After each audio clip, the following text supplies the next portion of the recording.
Channel को subscribe करो पहले। हाँ जल्दी करो, मुझे पता है कि आप लोग नहीं करते हो, वीडियो देखते हो लेकिन सब्सक्राइब नहीं करते। ये लाल कलर का बटन नहीं, इसे दबाओ, जल्दी दबाओ, जल्दी दबाओ, फिर मैं शुरू करूँ। दबा दो जल्दी, दबा दिया, घंटी भी दबा देना, ठीक है। अमीर वर्सेस गरीब बेटी के गुण। Mummy Why don't you understand? Guys, मुझे like सब और पार्टियों में जाना subscribe कर बिल्कुल लेना, अच्छा नहीं please। लगता है, और ऊपर से आप मुझे ये सूट पहना कर ले जाना चाहती हो। देख शनाया, तुझे मेरे साथ चलना पड़ेगा। सभी लोगों के सामने मैं तेरी कितनी तारीफ करती हूँ कि मेरी बेटी कितनी गुणी और संस्कारी है। उन्हें क्या पता मेरी बेटी असल में कैसी है। चुपचाप चल मेरे साथ। अरे यार मम्मी, आप भी कितना परेशान करती हो मुझे। एक तरफ सुनीता जी अपनी बेटी शनाया से अपने भाई के बच्चे की जन्मदिन की पार्टी में जाने के लिए जिद कर रही होती हैं, वहीं दूसरी तरफ सुनीता जी की बहन शशि देवी। अरे बेटा शालू, तू फिर से यही वाला सूट पहन कर जाएगी तो लोग फिर से तेरा मजाक उड़ाएंगे। एक काम करते हैं, पार्टी में जाना रहने देते हैं। नहीं मम्मी, मामा जी ने बुलाया है, रिश्ते तो निभाने चाहिए ना। आप चलो, कोई मुझे कुछ कहेगा तो मुझे कोई फर्क नहीं पड़ता। मेरी वजह से आप अपने रिश्ते खराब मत करो। चल ठीक है, तू तैयार हो जा।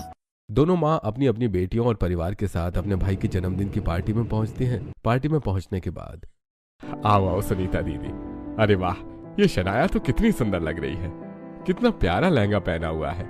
ऐसी गुड़ी और संस्कारी बहू तो भगवान हर किसी को दे। नमस्ते मामा जी। नमस्ते मामी जी। हाँ हाँ, नमस्ते नमस्ते। अरे शशि दीदी, आप अपनी बेटी को थोड़ा कुछ सिखाओ, जरा शनाया को देखो, कितना स्टाइल में रहती है, कितनी बन ठन कर। थोड़ा स्टाइल से रहना सीखो। कोई बात नहीं भैया, मेरी बेटी जैसी है वैसी ठीक है, मैं उसे बदल नहीं सकती। और वैसे भी मुझे पता है मेरी बेटी कितनी गुणी और संस्कारी है। अरे दीदी, मैं तो तुम्हारे भले के लिए ही कह रहा था। शनाया शालू की बड़ी बहन है, लेकिन फिर भी देखो कितनी हीरोइन बनकर रहती है। इसे बोलो जरा, इससे कुछ सीखे। सुनीता अपनी बेटी शनाया की तारीफ सुनकर फूली नहीं समाती। तभी उसी समय शनाया, व्हाट द हेल, आपको जरा सी भी अकल नहीं है क्या? मेरी इतनी महंगी ड्रेस खराब कर दी। आपको पता भी है कितने की आई है? दरअसल पार्टी में गलती से एक बुजुर्ग वेटर के हाथ से ड्रिंक शनाया की ड्रेस पर गिर जाता है। शनाया गुस्से में आकर उस व्यक्ति को थप्पड़ मार देती है और उस पर चिल्लाने लगती है। कोई बात नहीं शनाया, इतनी ठंड है, ऊपर से वो लोग इतने बड़े बूढ़े हैं, उनके हाथ से गिर गई होगी। अब बात का पतंगड़ मत बनाओ। तुम्हें क्या पता ड्रेस कितने की थी? कभी तुमने इतनी महंगी ड्रेस देखी भी है? अगर देखी होती तो पता चलता ना कि इतनी महंगी ड्रेस खराब हो जाए तो कितना गुस्सा आता है। कोई बात नहीं शनाया, मैंने भले ही इतनी महंगी ड्रेस ना देखी हो, लेकिन मुझे इतना जरूर पता है कि बड़े लोगों के साथ बदतमीजी नहीं करनी चाहिए। अच्छा, तो तू हमें तमीज और बदतमीजी का पाठ पढ़ाएगी? गरीब हो तो गरीब बनकर रहो, हमारी बराबरी करने की कोशिश मत करो। चल शनाया, तू यहाँ से मेरे साथ चल। सुनीता जी शनाया को अपने साथ लेकर जाने लगती हैं। तभी मम्मी यार, मैं आपसे पहले ही मना कर रही थी कि मुझे इस पार्टी में नहीं आना। आप ही है जो पता नहीं क्यों मेरे पीछे पड़ी रहती हो। मैंने बाहर के लोगों के सामने तेरी बहुत अच्छी सी इमेज बना रखी है, मैं नहीं चाहती कि तेरी इमेज खराब हो जाए। इसी तरह सुनीता जी अपनी बेटी शनाया को बिगाड़ने में लगी रहती हैं। बाहर के लोगों के सामने वो अपनी बेटी को संस्कारी दिखाती हैं, लेकिन अंदर से शनाया बिल्कुल अलग होती है। इसी तरह कुछ दिन बीत जाते हैं और एक दिन अरे शनाया बेटा, काम वाली की तबीयत खराब हो गई है, वो कुछ दिनों तक काम पर नहीं आ पाएगी। मैं अकेली बुढ़ापे में कितना काम करूंगी। एक काम कर, मैं खाने पीने का काम देख लूंगी, तू बस थोड़े से बर्तन साफ कर दे। मम्मी, मैं ये बर्तन धोने का काम नहीं कर सकती, मेरे नेल एक्सटेंशन खराब हो जाएंगे। अभी मैंने मैनिक्योर करवाया है, सब खराब हो जाएगा। ये सारे काम आप ही करो। लेकिन बेटा जरा ये भी तो देख कि मैं अकेले कितना काम कर लूंगी। हाँ ठीक है, मत करो, हम बाहर से खाना मंगवा लेंगे। हे भगवान, क्या करूँ मैं इस लड़की का? वाकई में मेरा दिमाग खराब कर देती है। एक तरफ शनाया अपनी माँ का काम में हाथ बटाने से साफ मना कर देती है, वहीं दूसरी तरफ अरे शालू बेटा, रहने दे, सुबह से तू काम में लगी हुई है, अब थोड़ा बहुत काम मैं कर लूंगी। नहीं मम्मी, मेरे होते हुए आप काम करोगी तो मुझे अच्छा नहीं लगेगा। आप चिंता मत करो, मैं सारा काम कर लूंगी। और वैसे भी इतनी ठंड पड़ रही है, आप लोग बीमार हो जाओगे। भगवान ऐसी बेटी हर किसी को दे। शशि, हमारी बेटी सच में वाकई बहुत ज्यादा संस्कारी है। दीदी, मेरे कॉलेज का एक प्रोजेक्ट बनवाना है, मुझे समझ में नहीं आ रहा कि कैसे बनेगा, आप मेरी मदद कर दोगी? हाँ हाँ ऋतिक, क्यों नहीं, आओ चलो, मैं तुम्हारा प्रोजेक्ट बनवा देती हूँ। शालू भले ही गरीब थी, लेकिन एक गुणी बेटी थी जो अपनी माँ और परिवार की हर छोटे बड़े कामों में मदद करती और उनका ख्याल रखती थी। एक दिन शनाया, चल मेरे साथ, मुझे बाजार से राशन खरीदना है। घर का काफी सारा जरूरी सामान भी चाहिए। इतनी ठंड है, मैं अकेले ही सारा सामान नहीं ला सकती, तू चल मेरे साथ। ओह मम्मी प्लीज, मैं ये बोरिंग काम तो नहीं कर सकती, ये खरीदने का काम आप ही करो। अगर मुझे मॉल से शॉपिंग कराओ तो बताओ। हाँ हाँ ठीक है चल। वैसे भी काफी दिनों से मैंने तुझे शॉपिंग भी नहीं करवाई है, लेकिन अपने पापा को मत बताना वरना वो चिल्लाएंगे। ऐसा कहकर शनाया अपनी माँ सुनीता के साथ मॉल में शॉपिंग करने के लिए जाती है। लेकिन मॉल में एक तरफ उसकी माँ सुनीता घर का राशन और सब्जी वगैरह खरीद रही होती है, तो वहीं दूसरी तरफ शनाया अपने लिए महंगी महंगी ड्रेस मेकअप का सामान खरीद लेती है और एक महंगा सा बिल बनवाती है। बिलिंग काउंटर पर सुनीता, ये कैसा नया 10,000 का तुमने केवल मेकअप और ड्रेस की शॉपिंग की है? अगर तुम्हारे पापा को पता चल गया ना तो वो मुझे और तुम्हें दोनों को घर से बाहर निकाल देंगे। तुम वाकई में बहुत ज्यादा बिगड़ती जा रही हो। अरे मॉम प्लीज कूल डाउन। अगर मैं शॉपिंग नहीं करूंगी तो कौन करेगा? आप। तुमसे तो कुछ कहना ही बेकार है। एक तरफ सुनीता जी अपनी बेटी के बड़े बड़े शौक और दिखावे से परेशान होती हैं, वहीं दूसरी तरफ माँ आप क्यों जा रही हो सब्जी लेने? मैं हूँ तो सही, मैं मार्केट जाकर सब्जी ले आऊंगी और लौटते समय घर का राशन भी खत्म हो गया है, वो भी लेती आऊंगी। अरे इतनी ठंड पड़ रही है, तुम थक जाओगी और परेशान हो जाओगी। चलो मैं तुम्हारे साथ चलती हूँ। ठीक है माँ आप चलो मेरे साथ, लेकिन लौट कर आकर मैं आपके पैरों में तेल लगा दूंगी ताकि आपके पैरों में दर्द भी नहीं होगा। शशि जी की बेटी शालू उनके साथ बाजार से सब्जी खरीदने के जाने के लिए तैयार होती है, लेकिन जब वो ठेले से सब्जी खरीद रही होती है तभी सुनीता जी शनाया के साथ मॉल से शॉपिंग करके लौट रही होती है और उन्हें देखकर, अरे शशि तुम लोग कब थोड़े से स्टैंडर्ड वाले लोग बनोगे? कम से कम अब तो मॉल से शॉपिंग कर लिया करो, कब तक ठेले से खरीदते रहोगे? और शालू तुम तो कम से कम थोड़ा सा फैशन और स्टेटस के हिसाब से रहो। देखो मैं कितनी सारी शॉपिंग करके लाई हूँ, कितनी सारी ड्रेस और मेकअप का सामान लेकर आई हूँ। कोई बात नहीं शनाया, मैं ऐसे ही ठीक हूँ, तुम खुश रहो मेकअप के सामान और ड्रेस के साथ। एक तरफ शनाया और सुनीता जी अपनी बहन शशि देवी और उनकी बेटी शालू को ताना मार रही होती है, तो वहीं दूसरी तरफ रास्ते में उन्हें मोहल्ले की कुछ औरतें मिल जाती हैं। अरे वाह, आज तो दोनों बहनें एक साथ क्या क्या खरीदारी कर कर लाई हो भाई। अरे कुछ नहीं, बस मेरी शनाया को कुछ बढ़िया बढ़िया सूट और सामान पसंद आया था और साथ में वो मेरी मदद कर रही थी राशन वगैरह खरीदने के लिए। अरे वाह, और शालू तुम क्या खरीद रही थी? नमस्ते काकी, मुझे घर का काम करने के लिए देर हो रही है, हम चलते हैं। कितनी नकचड़ी है ये तो, एक तो गरीब ऊपर से कितनी घमंडी, दूसरे कभी भी हम लोगों से ठीक से बात भी नहीं करती। हाँ हाँ, मेरी बेटी भी बोल रही थी कि ये कभी किसी से बात नहीं करती, बस हमेशा अपने ही घमंड और एटीट्यूड में रहती है। पता नहीं घर में क्या करती रहती है पूरा टाइम। हाँ, इससे अच्छी तो सुनीता जी की बेटी शनाया है, कम से कम सब लोगों से बात करती है, घुल मिल कर रहती है और कितनी संस्कारी और गुणों वाली है। हमेशा सूट पहन कर रहती है और प्यार से बात करती है। अरे मैंने अपनी बेटी को संस्कार ही ऐसे दिए हैं, लाखों में एक है मेरी बेटी, बिल्कुल गुणी और संस्कारी। शालू मेरी बेटी का मुकाबला कहाँ तक कर पाएगी? सुनीता जी एक तरफ अपनी बेटी के गुणों की झूठी डींगे मार रही होती हैं, दूसरी तरफ उसे बिगाड़ने में उन्हीं का हाथ होता है। बाजार से सामान खरीदकर दोनों माँ बेटी अपने घर पहुँचती हैं और घर पहुँचकर, बताओ माँ आज खाने में क्या खाओगी? फटाफट खाने की तैयारी कर देती हूँ। अरे बेटा रहने दे, इतनी ठंड हो रही है, वैसे भी तुझे घर का काम भी करना पड़ता है, तू रहने दे, खाना मैं बना दूंगी। नहीं नहीं माँ, आप रहने दो, खाना मैं बनाऊंगी, आप बस आराम से रजाई में बैठो, आपकी तबीयत खराब हो जाएगी तो। एक तरफ शालू अपनी माँ की खाना बनाने में मदद करती है, वहीं दूसरी तरफ माँ मुझे आज अपने फ्रेंड्स की बर्थडे पार्टी में जाना है, मुझे आने में लेट हो जाएगा। अच्छा, रात के 10 बज रहे हैं, रात के 10 बजे तुम बर्थडे पार्टी में जाओगी तो लौटोगी कितने बजे? अरे ऊपर से इतनी ठंड में तुम ये आधे अधूरे कपड़े पहनकर जा ही क्यों नहीं हो? हाँ दीदी, ये कोई तरीका होता है ऐसे कपड़े पहनकर घर से बाहर जाने का? माँ ने आपकी आस पड़ोस में कितनी तारीफ की हुई है, सब लोग आपको कितना गुणी और संस्कारी समझते हैं। अरे तुम दोनों क्यों बिन बादल बरसात की तरह शनाया पर बरसे जा रहे हो?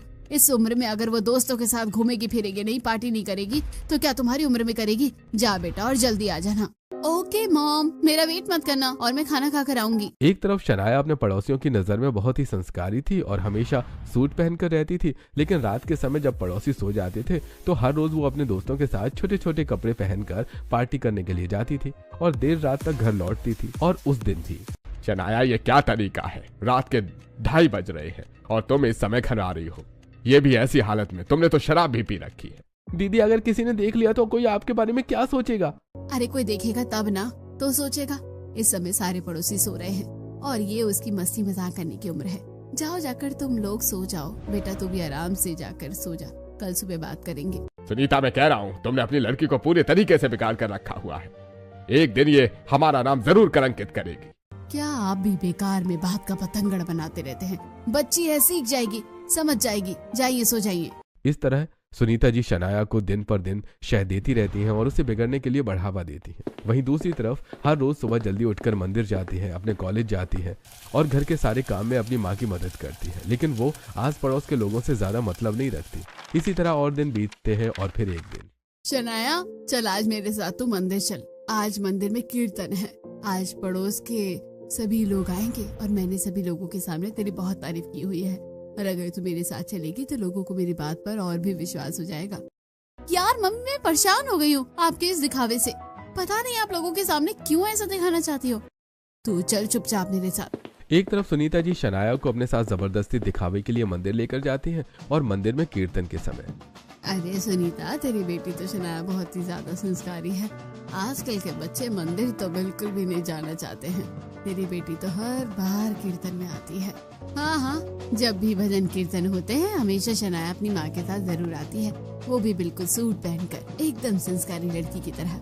सुनीता वाकई में तेरी परवरिश तो बहुत अच्छी है। अरे हाँ बहन जी, क्या करूँ, अब अपनी बेटी को संस्कारी बनाना तो जरूरी होता है ना। शशि तुम्हारी शालू नहीं आई तुम्हारे साथ? नहीं दीदी, वो उसे कॉलेज जाना था, उसके कॉलेज में कोई जरूरी काम था इसलिए वो नहीं आई। हाँ मैं जानती हूँ कैसे जरूरी काम हो गए। वैसे भी तुम्हारी बेटी समाज में रहना उठना बैठना जानती ही नहीं है, वो तो अपने ही घमंड में रहती है। दीदी अब आप जैसा समझो, मुझे पता है मेरी बेटी कैसी है। मंदिर में सारी बातों के बीच में सभी औरतें भजन कीर्तन करके अपने अपने घर लौट रही होती हैं। तभी सुनीता जी पड़ोस की महिलाओं के साथ मंदिर के बाहर खड़ी होती हैं और वो शालू को अपने कॉलेज के दोस्तों के साथ बातें करते हुए देख लेती हैं। तभी शनाया, अरे मम्मी देखो, शशि मौसी तो कह रही थी कि ये कॉलेज में काम से गई है, लेकिन ये तो लड़कों के साथ यहाँ पर मटर गश्ती कर रही है। हाँ बेटा, मुझे तो पता है ये कैसी है, लोगों के सामने ऐसी संस्कारी बनने का दिखावा करती है, सूट पहनती है, लेकिन इसे तो लड़केबाजी करने से फुर्सत नहीं है और इसकी माँ हमेशा इसकी तरफदारी करती रहती है। हद करती है ये लड़की, हम लोगों से बात करने में तो इसके होंठ सूखते हैं। इसने कभी भी हमारे साथ बैठकर हमसे दो बात नहीं की होगी, लेकिन लड़कों के साथ कैसे बातें कर रही है। ये सब संस्कारों का खेल है बहन जी, शशि ने अपनी बेटी को संस्कार नहीं दिए होंगे ठीक से। दोपहर के समय सुनीता जी अपनी बेटी शनाया की तारीफों के पुल बनाती है और मोहल्ले वालों के साथ में शशि जी की बेटी शालू की बुराइयां करती है। लेकिन उसी रात, मॉम मुझे 10,000 रुपए दे दो, मुझे अपने दोस्तों के साथ पार्टी के लिए जाना है और न्यू ईयर की पार्टी है, इसलिए मैं लेट हो जाऊंगी। शनाया इतनी ठंड पड़ रही है, इतनी ठंड में तुम ये आधे अधूरे कपड़े पहनकर घर से बाहर जा रही हो, ऊपर से 10,000 की केवल पार्टी करोगी, पैसे पेड़ पर नहीं उगते हैं। मम्मी प्लीज पापा को समझा लो, और आपके पर्स में से 10,000 निकाल लिए हैं, मेरा वेट मत करना, मैं लेट हो जाऊंगी, बाय। एक तरफ शनाया न्यू ईयर की पार्टी करने के लिए दोस्तों के साथ घूमने चली जाती है, वहीं दूसरी तरफ, शालू बेटा तेरे कॉलेज के दोस्त नए साल की पार्टी के लिए तुझे बुला रहे थे, तू जाएगी नहीं? मम्मी आपकी तबीयत ठीक नहीं है और आपको ऐसे छोड़कर मैं कैसे जा सकती हूँ, और पार्टी का क्या है, वो तो कभी भी हो सकती है, वैसे भी मुझे शौक नहीं है ऐसी पार्टी में जाने का। शाबाश मेरी बच्ची, अरे जिस घर में जाएगी तो उसे घर को स्वर्ग बना देगी। वैसे शशि जी, मैं सोच रहा था कि शालू के लिए अब हमें रिश्ता देख लेना चाहिए, इसकी पढ़ाई भी पूरी हो चुकी है। हाँ मैं भी यही सोच रही थी, अब हमें शालू के लिए रिश्ता देख लेना चाहिए। अपने रिश्ते की बात सुनकर शालू शर्मा जाती है और फटाफट किचन में काम करने के लिए चली जाती है। वहीं देर रात में शनाया शराब के नशे में अपने बॉयफ्रेंड के साथ अपने घर वापस आती है। उसे देखकर, शनाया ये क्या तरीका है रात में घर आने का, और तुमने नशा किया हुआ है, और ये लड़का कौन है, और उसने किस तरीके से तुमको पकड़ा हुआ है? पापा ये मेरा बॉयफ्रेंड है और मेरे बॉयफ्रेंड से इस तरह बात नहीं कर सकते आप। बेबी तुम घर जाओ, हम कल मिलेंगे। शनाया ये कोई तरीका नहीं होता है घर वापस आने का, मैंने तुम्हें इतनी छूट जरूर दी है, लेकिन इतनी नहीं कि तुम रात में नशे की हालत में अपने दोस्त के साथ इस तरह घर पर आओ। मम्मी मैं अभी थकी हुई हूँ, आपके लेक्चर में कभी और सुन लूंगी, मैं सोने जा रही हूँ, मुझे डिस्टर्ब मत करना। शनाया अपनी माँ को उल्टा जवाब देकर सोने चली जाती है। तभी उसके पापा, सुनीता तुमने अपनी बेटी को बहुत बिगाड़ दिया है, मैं सोच रहा हूँ क्या हमें इसका रिश्ता पक्का कर देना चाहिए। अरे मेरे दोस्त का बेटा बहुत काबिल है, मैं उसके साथ इसका रिश्ता तय करना चाहता हूँ। देखिए मैं कुछ नहीं जानती, मैं अपनी बेटी की मर्जी के खिलाफ कुछ भी नहीं करूँगी। कल सुबह जब शनाया उठेगी तब हमें इस बारे में उससे बात कर लेंगे। सुनीता जी जवाब देकर सोने चली जाती हैं, लेकिन रात में सोते सोते सपना देखती हैं। मम्मी आई एम प्रेग्नेंट, मैं अपने बॉयफ्रेंड के बच्चे की माँ बनने वाली हूँ। सुनीता जी को यह सपना देखकर एकदम से घबराहट होती है और वो उठ जाती हैं। तभी, क्या हुआ सुनीता, ऐसा क्या देख लिया तुमने सपने में? कुछ नहीं। अरे आप शनाया के रिश्ते की बात कर रहे थे ना, तो एक काम कीजिए, आप शनाया का रिश्ता पक्का कर दीजिए, मैं उसे समझा दूंगी। चलो अच्छा है, ये तो बहुत खुशी की बात है। कल ही मैं अपने दोस्त से बात करता हूँ। अगले दिन एक तरफ मुकेश जी अपने दोस्त से शनाया के रिश्ते की बात करते हैं। मम्मी पापा आप चाहे कुछ भी कर दो, शादी तो मैं अपने बॉयफ्रेंड से ही करूंगी। अरे हर समय तुम्हारी नहीं चलेगी। तुम्हें जितनी बदतमीजी दिखानी थी तुमने दिखा ली, लेकिन अब शादी ब्याह के मामले में मेरी चलेगी और मैं इस पर कोई बात नहीं सुनना चाहता। हाँ शनाया, मैं तुम्हें वैसे भी बहुत सर पर चढ़ा रखी हूँ, लेकिन शादी जैसे मामले में माँ बाप से ज्यादा बेहतर कोई नहीं सोचता, इसलिए जहाँ हम लोग कहेंगे वही तुम्हें शादी करनी होगी। आप लोगों को जो करना है आप लोग कर लो, अब मुझे जो करना है मैं वो करके रहूंगी।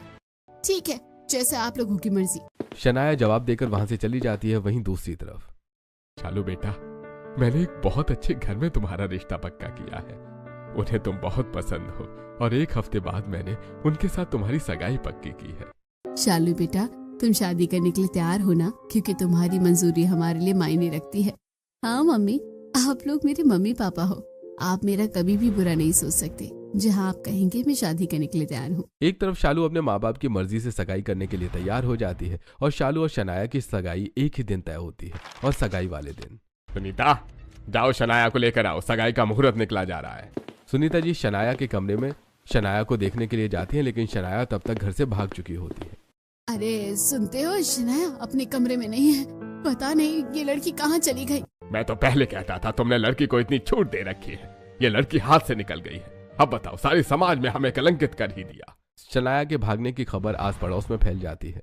अरे हम तो शनाया को कितना संस्कारी और गुणी समझते थे, लेकिन ये तो बिल्कुल ही बदतमीज निकली। अपनी ही सगाई वाले दिन कोई भागता है भला? मम्मी मैं तो आपसे पहले ही कहता था, ये छोटे छोटे कपड़े पहनकर रात को घर से बाहर जाना, पार्टी करना, शराब पीकर घर लौटना, अपने बॉयफ्रेंड के साथ में आवारागर्दी करना, ये सब आपने ही छूट दी थी इसको। सनी की बात सुनकर पड़ोस के लोग और बातें बनाने लगते हैं। अरे सुनीता, तू तो कहती थी कि तेरी लड़की बहुत ही गुणी और संस्कारी है, हमेशा सूट पहनकर रहती है। ये सनी क्या कह रहा है कि ये छोटे कपड़े पहनकर घर से पार्टी करने के लिए जाती है? हे राम, ये लड़की तो शराब भी पीती है और लड़कों के साथ देर तक घर लौट कर आती है। हे भगवान, ऐसी बेटी तो भगवान किसी को ना दे। आस पड़ोस के लोग शनाया की बुराइयां करना शुरू कर देते हैं। इस समय नरेंद्र जी और शशि जी की बेटी शालू की सगाई शहर के बहुत बड़े पुलिस ऑफिसर के साथ हो जाती है। उसके सगाई की बात सुनकर पड़ोस के लोग, अरे सुना निर्मला तूने, वो शालू जिसे हम एकदम बेवकूफ, बेकार और बदतमीज समझते थे, उसकी सगाई बहुत बड़े पुलिस ऑफिसर के साथ हो गई है। और सुना है उसने अपने माता पिता के तय किए हुए रिश्ते को ही स्वीकार किया है। हाँ, हम उसे कितना बेकार समझते थे और ये शनाया और सुनीता हमेशा उसकी बुराइयां करके हमें भड़काती रहती थी, लेकिन असली संस्कारी और गुणी तो वही निकली। दोनों बहनों ने कैसी अलग अलग परवरिश दी है अपनी बेटियों को। मोहल्ले में एक तरफ शनाया की बुराइयां होती हैं तो वहीं दूसरी तरफ शालू की तारीफ होती है।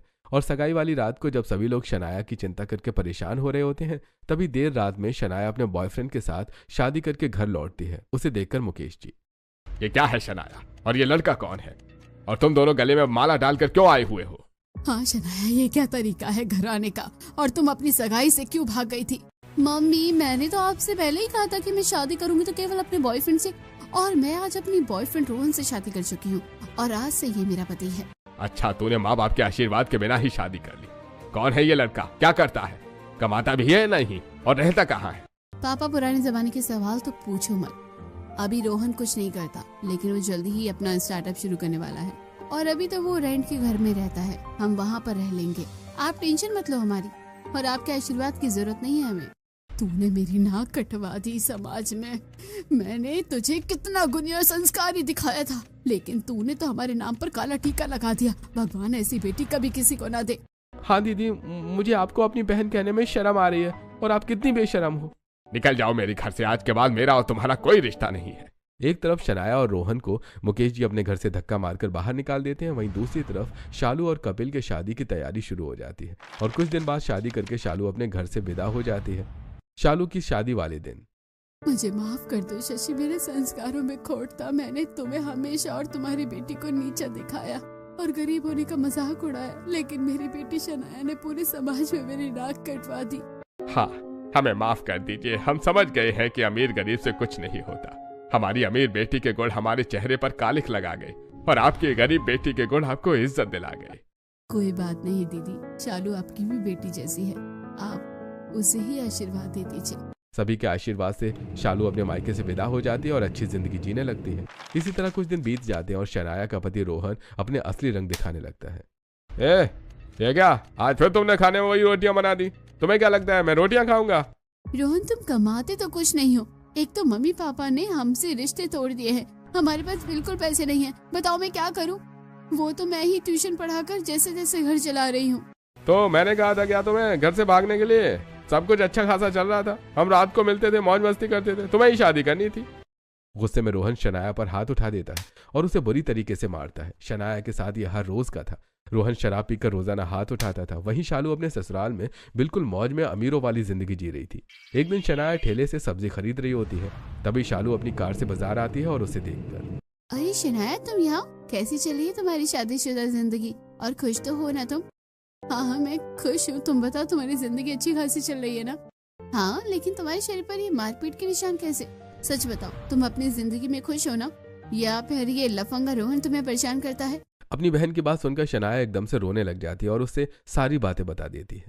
क्या बताऊं शालू, मैंने अपनी जिंदगी खुद बर्बाद कर दी। मम्मी पापा ने इतना अच्छा रिश्ता मेरे लिए देखा था, लेकिन मैंने अपने पैरों पर खुद कुल्हाड़ी मार ली। रोहन कुछ नहीं कमाता, ऊपर से मारपीट करता है। मैं मम्मी पापा से कुछ नहीं कह सकती, क्योंकि उन्होंने मुझसे सारे रिश्ते तोड़ दिए हैं। गलती मेरी है।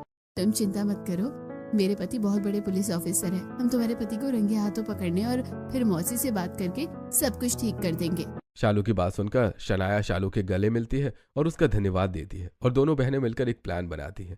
अगले ही रात जब रोहन शराब पीकर शनाया पर हाथ उठाता है, तभी शालू अपने पति और पुलिस फोर्स के साथ उसके घर पहुंच जाती है। You are under arrest Rohan.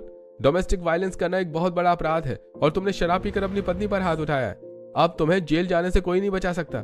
Kapil Rohan को लेकर पुलिस स्टेशन चला जाता है और शनाया रोती हुई शालू के गले लग जाती है। उसके बाद शालू शनाया को लेकर सुनीता जी के घर पहुंचती है। मौसा जी, मैं मानती हूँ कि शनाया ने गलती की है, लेकिन आप लोगों को उसे माफ करना चाहिए।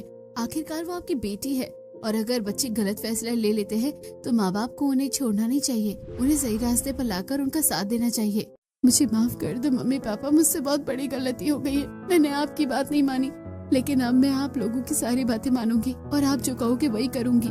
लेकिन तुम्हारी वजह से समाज में हमारी नाक तो कट गई है। अब कोई तुमसे शादी भी नहीं करेगा। मौसी जी, आप मुझे ये बताइए कि आपके लिए आपकी बेटी ज्यादा जरूरी है या समाज? इस समाज का क्या है? कुछ समय पहले तक ये लोग मुझे बुरा समझ रहे थे और आज मेरी तारीफ करते हैं। पहले ये शनाया की तारीफ करते नहीं थकते थे, और आज हर कोई शनाया की बुराई करता है। चार लोग क्या कहेंगे ये सोचकर हम अपने घर वालों को तो नहीं छोड़ सकते ना। शालू ठीक कह रही है, हमें शनाया को माफ कर देना चाहिए। लेकिन शालू, शनाया से शादी कौन करेगा? उसकी चिंता आप लोग मत कीजिए। शनाया की शादी मैं अपने देवर से करवाऊंगी, लेकिन शनाया को अपनी पुरानी आदतें छोड़नी होगी और एक संस्कारी और गुणी लड़की की तरह रहना होगा। अगर शालू तुम सच कह रही हो तो फिर मुझे मंजूर है। मैं शनाया को अपनाने के लिए तैयार हूँ, लेकिन शनाया को वादा करना होगा कि वो पहले की शनाया बनकर बिल्कुल नहीं रहेगी।